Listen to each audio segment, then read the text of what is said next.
A paz, queridos, que bom estarmos aqui novamente no nosso programa semanal da Escola Bíblica Dominical e hoje para fazermos o encerramento do primeiro trimestre de 2017. Esse trimestre onde nós estudamos a lição sobre as obras da carne e o fruto do Espírito. Então hoje chegamos na lição de número 13. A lição de número 13 tem como título Uma Vida de Frutificação. E a leitura bíblica em classe se encontra no Evangelho de João, no capítulo de número 15, do verso 1 ao verso de número 16. Então, João, capítulo 15, do verso 1 ao verso de número 6, tá? Evangelho de João, capítulo 15, do verso 1 ao verso de número 6, é a leitura bíblica em classe. Então, hoje, nós vamos fazer o encerramento desse trimestre.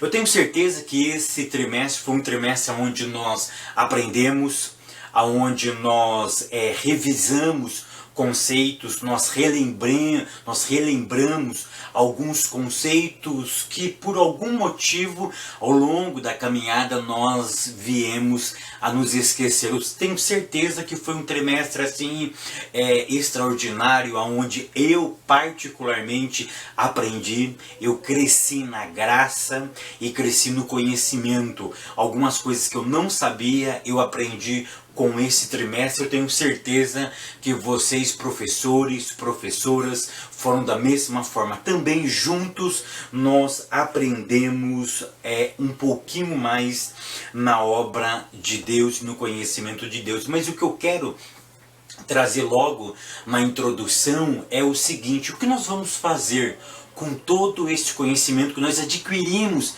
nesse trimestre, que nós relembramos nesse trimestre? É por isso que a proposta da minha aula na aula de hoje é frutificação, ou seja, eu preciso frutificar, ou seja, eu aprendi, eu revivi, eu relembrei conceitos, agora eu preciso fazer com que isso produza alguma coisa para mim e para o próximo. Por isso que o tema dessa aula é frutificação. Agora nós precisamos transformar aquilo que nós aprendemos em prática. Nós precisamos pôr isso no dia a dia, no nosso cotidiano, porque nós aprendemos todas as 9 características do fruto do Espírito. Nós estudamos as 9: amor, alegria, paz, longanimidade, benignidade, bondade, fé, temperança e domínio próprio. Perceba que nós aprendemos as 9. Nós revivemos as 9. Nós nos aprofundamos dentro da medida do possível em conceitos que até trimestre passado eu não sabia, mas eu me aprofundei. Então agora o que nós vamos fazer com essa gama de conhecimento? Eu preciso transformar isso em prática. Então essa é a nossa proposta. Eu só gostaria de fazer um pedido para vocês. Se vocês ainda não se inscreveram no meu canal, se vocês estiverem assistindo pelo computador, aqui embaixo tem a palavra inscrever-se, está de vermelho, tá? Se você já é inscrito, tem um botãozinho do lado, é tipo um sininho. Clica nesse sininho. Por quê? Porque todas as vezes que eu postar um vídeo, você recebe ele imediatamente, tá? Por você estar no trabalho, eu postei um vídeo, você vai receber uma mensagem no seu celular que o Fábio Segantin acabou de postar um vídeo. Então, se você não se inscreveu, se inscreva. Tá escrito inscrever-se. Clica aí que automaticamente você vai ser inscrito em meu canal. E não se esqueça de apertar também no sininho. Para tudo aquilo que eu postar, você vai receber em primeira mão. Se você gostou do vídeo, dá um joinha também, que isso é muito proveitoso. E não esqueça também de deixar os seus comentários aqui embaixo. Comente, fale o que você gostou, o que você não gostou da nossa videoaula, que isso é muito proveitoso para o meu canal e eu vou melhorando à medida do possível. Tópico primeiro: a videira e os seus ramos. Ponto 1. A parábola da vinha. Nessa parábola, que é a parábola da vinha, nós vamos aprender algumas verdades. A primeira verdade que nós precisamos entender na parábola da vinha é que Cristo é a peça principal. Não adianta nós falarmos sobre os ramos, sobre os frutos, se não falarmos da videira. Ou seja, quem é a videira? É Cristo. Então perceba que Ele é a peça fundamental para os ramos e para os frutos. Perceba que não existiria frutos e ramos se não tivesse a videira, se não tivesse o tronco. Então é isso que nós precisamos perceber nessa vizinha, que Cristo é a peça central.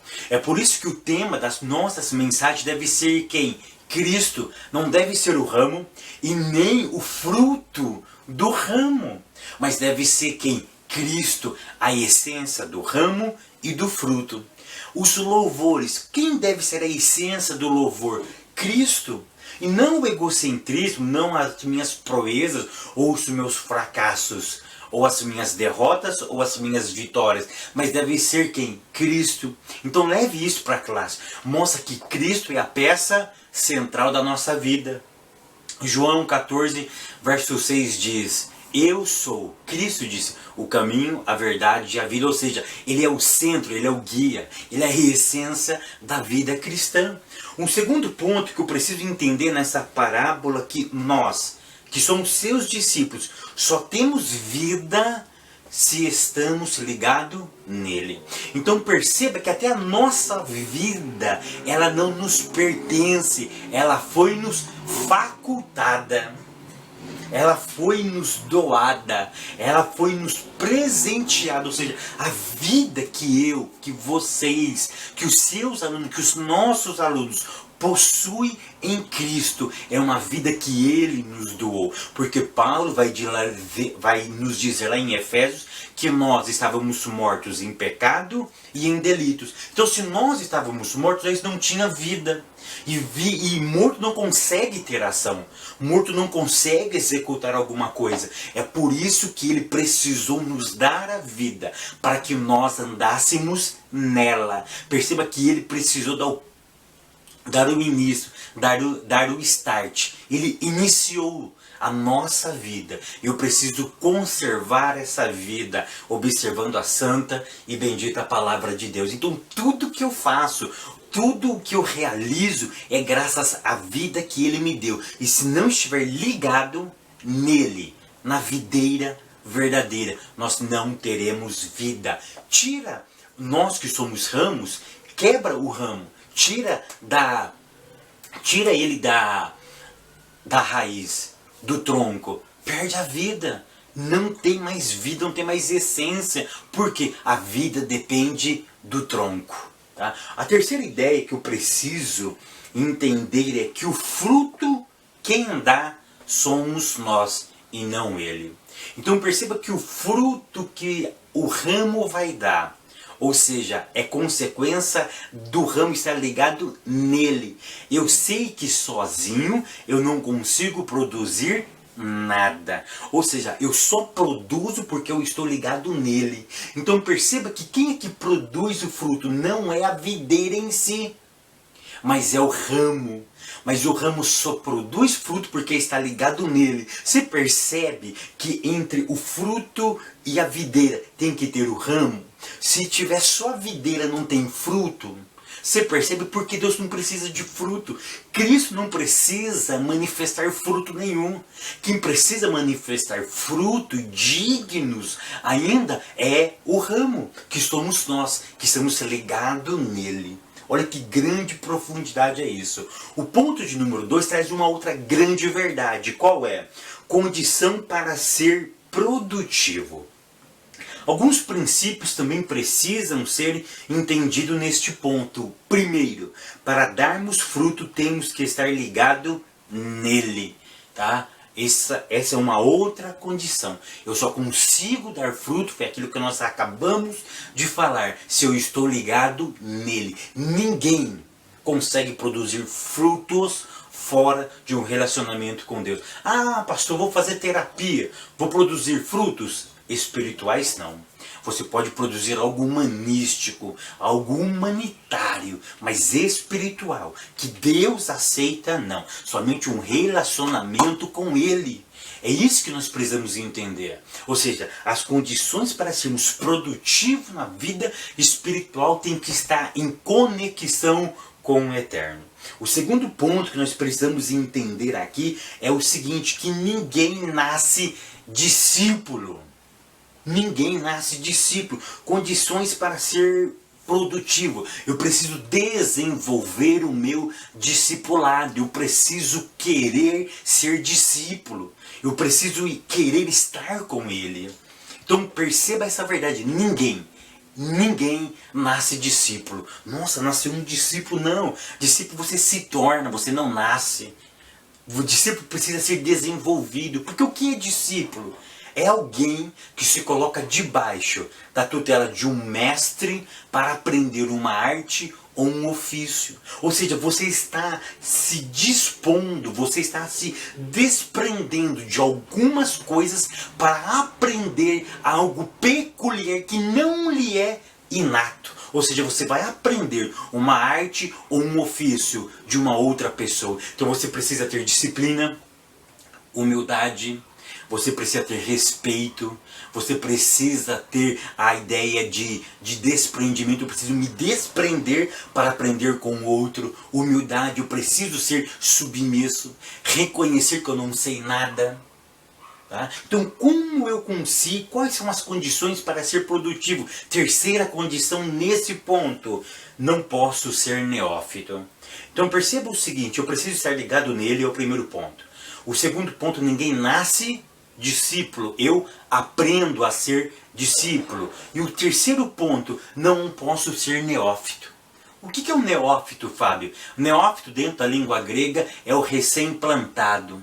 É aquele que acabou de ser plantado. É aquilo que é muito novo. É falta de experiência. Não tem maturidade. Aí, preste atenção, como eu consigo ser produtivo? Nenhum novo crente, preste atenção no que eu vou dizer, ele vai começar a dar fruto naquele momento. Ele precisa ser o quê? Discipulado, ele precisa ser treinado, ele precisa ser experimentado. Ou seja, por isso que Paulo vai dizer que no serviço prestado a Cristo não pode ser ninguém neófito. Ou seja, aquele que acabou de chegar na família de Cristo. O novo convertido, por exemplo, ele não pode possuir nenhum trabalho eclesiástico. Preste atenção, eu não estou dizendo que ele não tem vocação. Eu não estou dizendo que ele não tem chamada. Chamada é uma coisa. Serviço àquela chamada é outra coisa. Exercer a vocação é outra coisa. Para exercer a vocação tem que ser treinado. Todos os discípulos de Cristo, os apóstolos, ficaram com Cristo quantos anos? 3 anos. O apóstolo Paulo, para ser apóstolo, para ser discípulo, quando ele se converteu, ele já foi fazendo a obra? Ele já saiu aí gravando o seu CD? Ele já saiu aí nos congressos? Não. Ele foi para Damasco, ele foi para a Arábia, ele ficou alguns anos no deserto, aprendendo com quem? Com o próprio Cristo. Ele foi discipulado. E hoje, vamos ser sinceros, cá entre nós estamos vendo uma geração neófita. O camarada aprendeu, acabou de sair do mundo, entrou na igreja, primeira coisa que ele faz é gravar um CD gospel. Se ele for um artista, se ele for um cantor, a primeira coisa é 2, 3 meses, já pega ele, já lança ele como um cantor gospel. Não teve experiência ainda, não amadureceu. São palavras de Timóteo, são palavras de Paulo isso. Que o obreiro não seja neófito. Ninguém pode exercer um ministério se ele não tiver preparado para aquilo. Então por isso que as condições para sermos produtivos, o terceiro item é, não pode ser neófito. Ponto de número 3, a poda. Queridos, o ponto de número 3 vai falar sobre a poda. E eu escrevi assim, a poda é uma necessidade. Eu me lembro quando eu era pequeno na casa dos meus pais, uma cidade de Americana, para ser mais exato, no bairro Parque Gramado, nós tínhamos até 1 mês, 2 meses atrás, ficou por mais de 30 anos, eu acho, o pé de jabuticaba. Eu não sabia exatamente o motivo, mas o meu pai sempre podava. Ele sempre cortava, tirava aqueles galhos podres, ele dava uma limpada muito interessante no pé de jabuticaba. Eu sempre ouvia ele dizendo para que na próxima carga desse mais jabuticaba. Eu acho muito interessante que perceba que a poda não é o extermínio, não é o corte na raiz. Porque João Batista vai falar sobre que o machado já está posto à raiz. Toda árvore que não dá fruto, ela vai ser lançada e cortada no fogo. Perceba que a poda é diferente. A poda é aparar as arestas. É tirar aquilo que não presta. Para quê? Para que dê mais fruto. Então perceba que nessa parábola de João capítulo 15, ele traz essa ideia. Não do machado posto à raiz, para ser cortada e lançada no fogo, mas a ideia é de produzir ainda mais. O processo aqui é o processo da santificação. E dentro do processo da santificação existe uma ferramenta, uma maneira que o Eterno usa para fazer com que nós nos relacionamos melhor com Ele. Sabe como chama essa matéria? A disciplina. A disciplina é uma ferramenta pedagógica que Deus usa para nos ensinar o caminho que nós devemos andar. E é por isso que a poda ela é super interessante. Tá? Ou seja, e uma outra ideia que eu preciso dizer, que nós precisamos aprender é o seguinte, que a poda não depende exclusivamente do Espírito Santo. Lembra da ceia? Paulo diz o que na ceia? Vários princípios, é claro.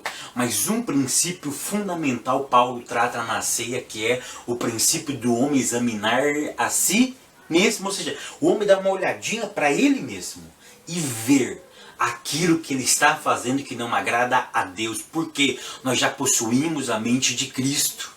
E se eu tenho a mente de Cristo, eu tenho a capacidade pela palavra, de entender se o meu caminho ele está sendo reto ou não. Então eu preciso fazer esse exame. Eu preciso me autoavaliar. Eu preciso saber se eu estou orando, se eu estou jejuando, opa, eu não estou mais jejuando, eu não estou mais orando, eu não estou lendo mais a palavra, eu estou muito acomodado. Então eu preciso me podar. O que é podar? É tirar algumas coisas que impeçam de eu orar. Por exemplo, menos tempo no celular, menos tempo no WhatsApp, menos tempo na TV, menos tempo... tirar algumas coisas, eliminar algumas coisas, para que lá na frente a produção aumente. O tópico de número 2 traz o título, o fundamento da frutificação espiritual. Aqui vai falar sobre o fundamento. O ponto 1 diz assim: firmados no amor de Cristo. O que é o fundamento? Fundamento é tudo aquilo que dá sustentabilidade, por exemplo, a uma construção. Quando nós vamos construir um prédio, uma casa, nós precisamos fazer o alicerce, nós precisamos fazer o fundamento. E perceba que o fundamento é algo que geralmente ninguém vê. Ele sempre estará no solo. Ninguém vê. Nós só vemos a construção em si. Nós só vemos a beleza daquela obra. Mas nós não sabemos que na fundação existe uma sustentabilidade que sustenta aquela beleza, aquela construção maravilhosa. Então nós precisamos entender que o fundamento... Tá? O fundamento é que dá sustentabilidade, por exemplo, a uma construção. É por isso, tá? É por isso que Paulo, escrevendo aos Gálatas, no capítulo 5 e no verso 22, quando ele vai falar sobre o fruto do Espírito, a primeira característica que ele fala qual que é? Isso, o amor. Por quê? Porque olha a ideia que eu vou trazer. Não existe e não existirá alegria sem amor. Não vai ter paz sem amor. Não vai ter longanimidade, benignidade, bondade, fé, temperança e domínio próprio se não tiver o amor. Perceba que todas as 8 características estão interligadas com o amor. O amor é a base de tudo isto. É por isso que o tópico, que o ponto 1 diz, firmados no amor de Cristo. Por que o amor? Porque o amor é a força motriz. O amor é aquilo que movimenta a vida cristã. O amor ele é tão importante que a ausência dele, preste atenção, anula o meu e o teu cristianismo. Sem o amor, apagaria o efeito da cruz. Se Cristo fosse na cruz meramente com um ato humanístico, deixaria de ser um ato soteriológico, um ato de salvação. Mas seria o que? Um ato de herói.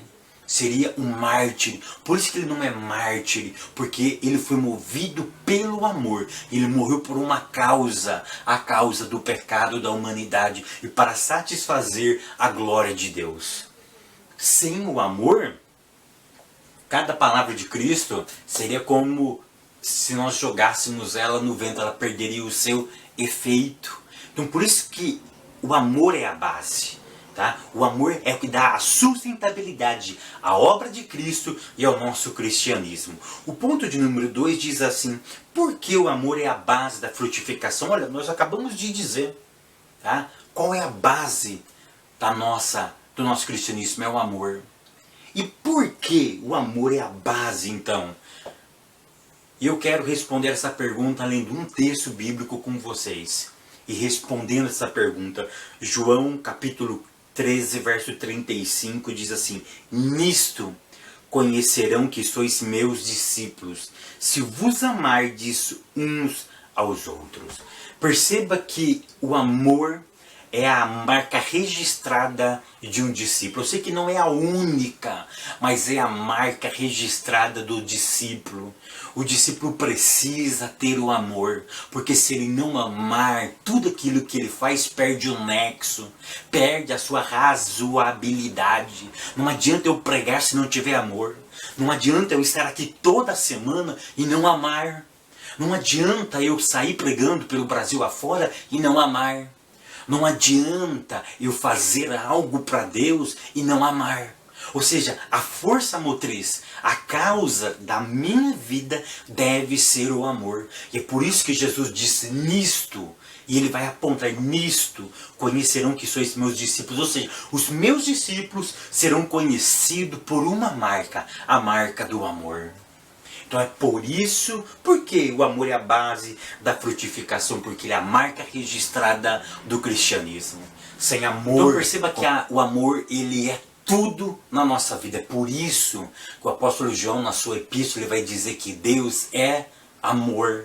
Olha que coisa profunda isso. Se eu não tenho Deus, eu não tenho amor. Eu não consigo ter o amor se eu não tiver Ele. Ou seja, não existe amor fora dele.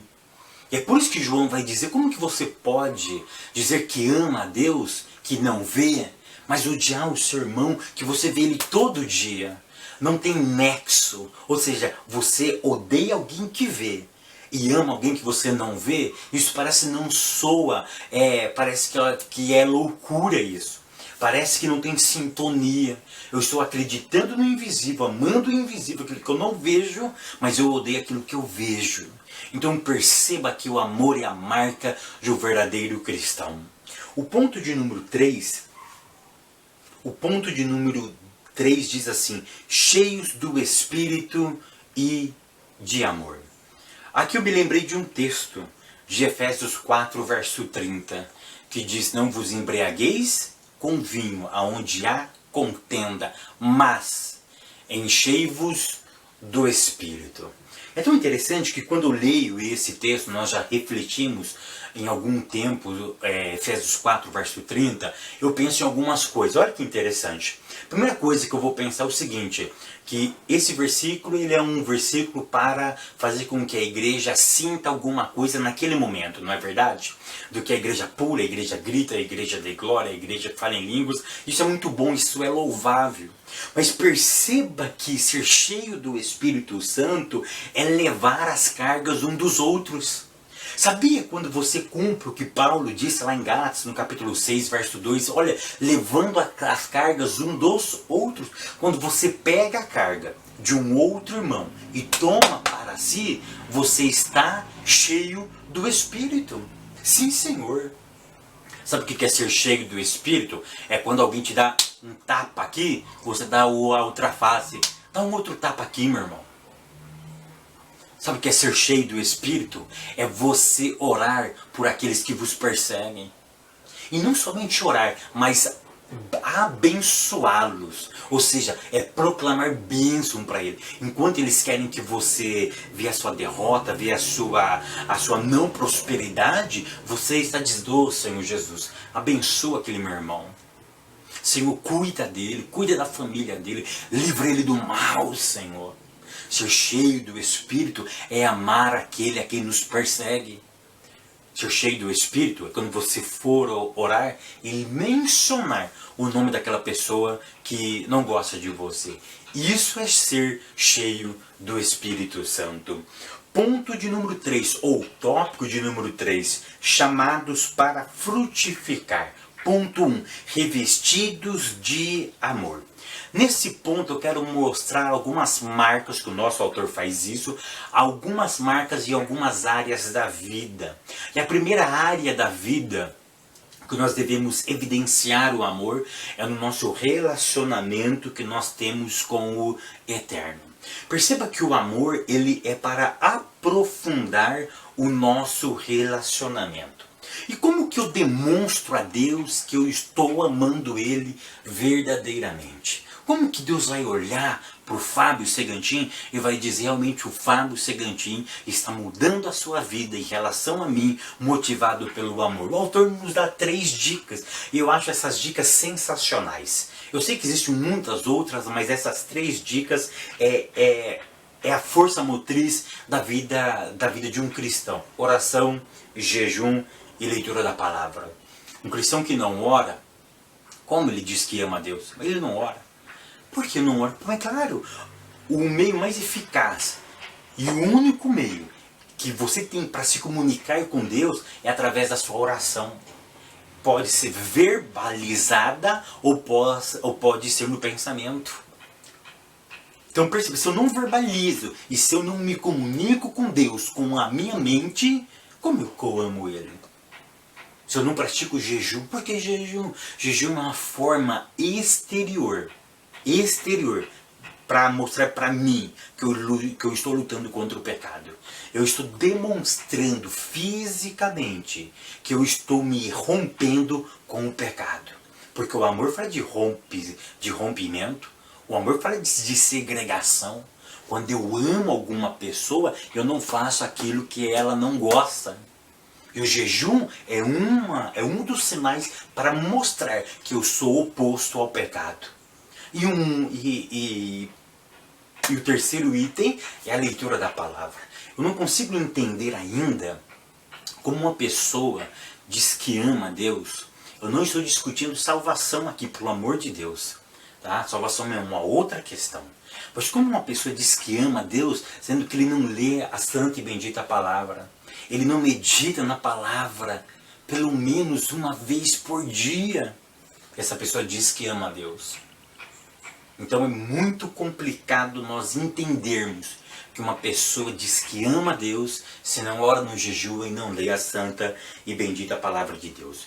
Uma outra marca do amor é nos relacionamentos entre marido e mulher. Preste atenção no que eu vou dizer agora, isso é muito sério. Perceba isso que é muito sério que eu vou dizer agora. No casamento, quem é o modelo de amor entre os casais? É Cristo. Olha o que Paulo diz aos Efésios, que vós, esposo ou maridos, amai vossas esposas ou vossas mulheres, como Cristo amou a igreja. Aí vem a minha pergunta. Aí, queridos, vem a minha indagação. Que tipo de amor Cristo está dizendo? Aí os teólogos, alguns mais que entendem do grego, vai dizer, não, pastor, mas tem um amor eros, tem um amor filéu, tem um amor agape, tem um amor isto, tem um amor aquilo. Irmão, presta atenção no que eu vou dizer. Paulo nos dá um modelo, e que os esposos devem amar as esposas como Cristo amou a igreja. O amor que Cristo deu à igreja é um amor erótico? Eu fico vendo esses conferencistas de casais, que eu nem vou mencionar o nome deles, fica romantizando aquilo que Deus espiritualizou. E aí eles bagunçam o amor com o erotismo, e ele faz uma salada mista e nós comemos de graça. E nós comemos dando glória ao nome de Jesus. Perceba que o amor aqui é o amor sacrificial. Eu gosto muito da cultura judaica pelo seguinte, porque a cultura judaica dentro do casamento ela tem um princípio ou alguns princípios. E um dos princípios é o seguinte, nós aqui no Ocidente casamos por amor. Não é verdade? Nossa, mas por que eu vou casar? Porque eu estou apaixonado. Dentro da cultura judaica eles têm um princípio um pouco diferente. O princípio é, eu não caso por amor, eu caso para amar. Olha que profundo. Isso é muito interessante dentro da cultura judaica.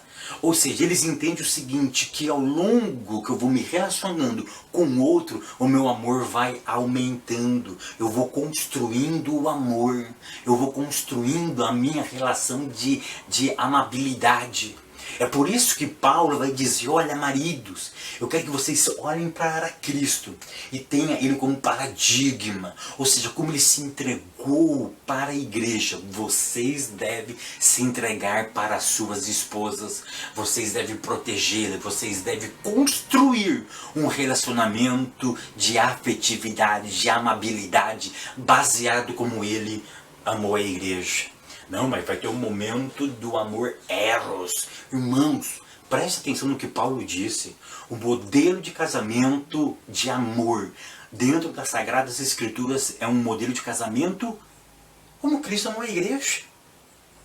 Sabe por quê? Eu vi esses dias um palestrante, esses famosos, dizendo o seguinte: irmãos, quando você for sair de casa, a minha avó dizia sempre para eu: come muito em casa para você não ter fome e comer lá fora. Ô, irmãos, presta atenção no que eu vou dizer. Presta atenção no que eu vou dizer. E a igreja come isso, e dá risada, e dá glória. Irmão, presta atenção. Um casamento que se acaba por ausência de sexo, ou por falta, ou por muito, ou por pouco, presta atenção, isso não está contabilizado, não está compatível com a Bíblia, porque o amor tudo supera. O amor excede essas coisas. É isso que eu quero que vocês entendam pelas Sagradas Escrituras. O amor excede essas coisas. O amor é muito mais além do que simplesmente um ato sexual. E esses conferencistas, infelizmente, estão inseminando cada dia que passa essas heresias dentro das nossas igrejas. E nós vamos comendo, nós vamos nos embebedando. Não perceba que eu estou simplesmente trazendo uma reflexão para nós. Tá? Uma reflexão que no paradigma de amor se chama Cristo. Tá? Cristo. E depois nós temos Depois nós vamos trabalhar a ideia das esposas também. A esposa deve ser submissa, tá? Eu gravei um vídeo, eu vou deixar ele na descrição aqui embaixo, tá? Um vídeo onde eu falo sobre a funcionalidade da esposa, tá? Por que Deus cria a mulher?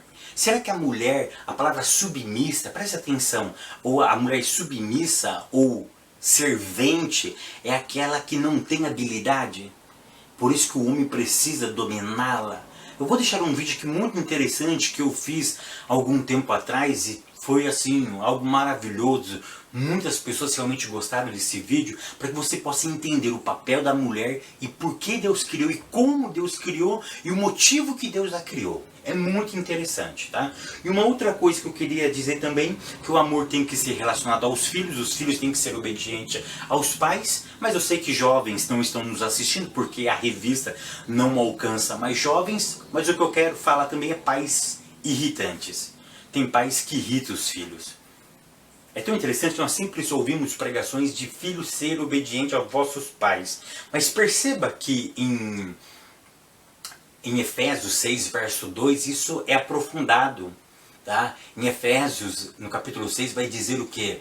Para os filhos obedecer aos pais, e depois ele termina dizendo: pais, não irritei os vossos filhos. Então perceba que tudo deve ser baseado no amor. O ponto de número 2 diz: se a palavra estiver em vós. Agora o ponto de número 2, se a palavra estiver em vós. Queridos, a palavra de Cristo, a palavra de Deus, a Bíblia, é o único meio pelo qual podemos frutificar. A palavra ela tem que ser plantada e regada em nós. Preste atenção no que eu vou dizer, nós podemos até ser crentes moralistas, éticos, mas nós só vamos frutificar se a palavra estiver em nós. Não existe um outro meio de frutificação se não estivermos ligados, lendo, ouvindo a santa e bendita palavra de Deus. Romanos 10, Verso 17, a fé vem pelo ouvir o que? A palavra de Deus. Esses dias eu ouvi uma mensagem e o irmão dizia assim: irmãos, porque Deus vai dar nesta noite a mente de Cristo para vocês. Mas se vocês ouvirem a mensagem inteira, por exemplo, dessa pessoa ou de uma pessoa, e quando ele fala isso no meio da mensagem, parece verdadeira, mas não é. Porque em nenhum momento ele fez uma associação que você precisa ler a Bíblia para ter a mente de Cristo. Querido, Deus não dará a mente dele para ninguém, para alguém que não ora, não jejua e não lê a Bíblia. Por quê? Para eu ter a mente de Cristo, eu preciso ler o que aquela mente escreveu. Eu preciso entender aquela mente. Então olha só, para vocês terem a mente do Segantinho, vocês precisam entender o Segantinho. Vocês têm que vir aqui em Santa Bárbara do Oeste, morar comigo, conviver comigo. Ver realmente como eu penso, como eu analiso os fatos, qual é a minha cosmovisão de vida, de evangelho. E aí você vai começar a pensar como o Segantinho pensa. Aí você vai ter a mente do Segantinho. Como que alguém vai ter a mente de Cristo se ele não lê Bíblia? Se ele não medita na santa e bendita palavra de Deus? Isso é místico, isso é heresia. Nós só teremos a mente de Cristo se nós entendermos a mente de Cristo. E para que eu possa entender a mente de Cristo, eu preciso de duas coisas: ouvir pregações santas, pregações coerentes e ler a santa e bendita palavra de Deus. Por quê? Porque ela é a carta de amor para a igreja. Ou seja, a vontade dele está na Bíblia Sagrada. É a carta de amor para a esposa. Se eu não leio essa carta, eu não entendo a mente dele. Eu não sei o que ele quer para mim.